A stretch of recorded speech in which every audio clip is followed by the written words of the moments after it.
11 June ভারতের নির্বাচন শেষ হলেই দেশটির বাজারে বাংলাদেশি পাটের এন্টি ডাম্পিং প্রত্যাহারে উদ্যোগ নেওয়া হবে বলে জানিয়েছেন বাণিজ্য প্রতিমন্ত্রী আহসানুল ইসলাম টিটু। বলেন, কোনো পক্ষ যেন এটিকে রাজনৈতিক ইস্যু না বানায়, সেজন্য নির্বাচনের আগে এ নিয়ে ভারতের সঙ্গে দেন দরবার করতে চান না তিনি।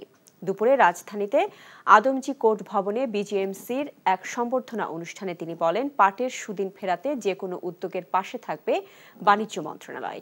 এর আগে দেশের পাট শিল্পের নানা সংকট তুলে ধরেন ব্যবসায়ীরা।